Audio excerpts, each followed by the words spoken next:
Bayangkan seorang raja duduk di singgasananya yang gelap, mengatur pasukan dengan strategi halus. Dialah iblis, pemimpin segala setan yang tiada henti menaburkan benih keburukan dalam kehidupan kita. Dengan penuh kesabaran, ia menyusun godaan-godaan, membujuk hati, mengatur jebakan hingga kita jatuh tanpa sadar. Iblis tidak selalu menyerang langsung. Ia bersembunyi di balik kenikmatan sesaat, kemarahan, dan ambisi. Ia membuat yang salah terlihat indah. Seperti kabut malam yang menyelubungi jalan, iblis menyebarkan kegelapan dalam langkah-langkah kita, mengaburkan pandangan akan jalan yang lurus. Ia tahu cara terbaik untuk menjerat kita, bukan dengan kekuatan, tetapi dengan kesunyian, membuat kita nyaman dalam kelalaian. Di setiap bisikannya adalah racun yang perlahan menggerogoti hati, membuat kita terlena pada dunia yang hanya sementara.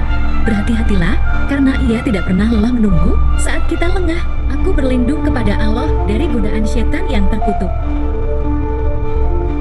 Al-Awwar adalah setan yang menguasai bisikan nafsu, menggoda manusia dengan pandangan yang memikat, namun penuh tipu daya.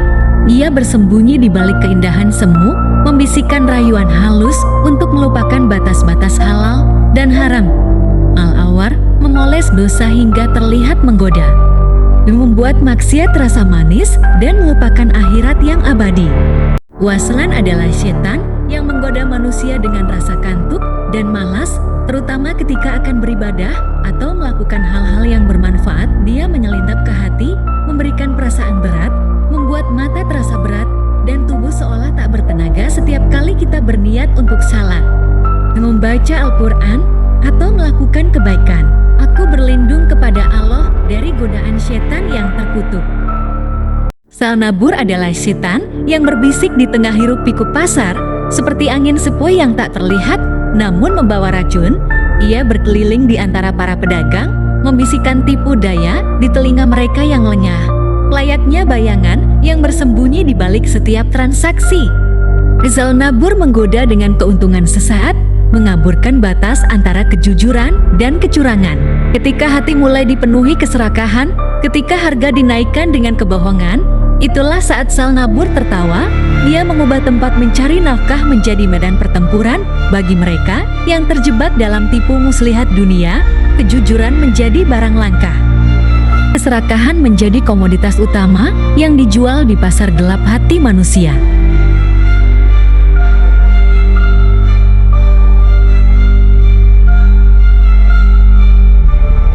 Dasim adalah seperti bara api yang tersembunyi di sudut rumah, kecil tapi berbahaya.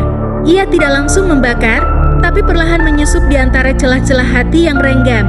Dasim akan menebarkan perasaan benci, marah, dan perpecahan antara suami, istri, dan anak-anak. Dia adalah penghasut yang licik, bersembunyi di balik kata-kata manis yang berubah menjadi pedang tajam saat amarah memuncak. Bisikannya lembut, hampir tak terdengar, tapi cukup kuat untuk menumbuhkan benih kebencian yang diam-diam merayap di setiap sudut rumah. Ingat, jangan sampai rumah tangga Anda terpecah akibat setan yang bernama Dasim. Kenapa bila kita sholat, susah kusuk?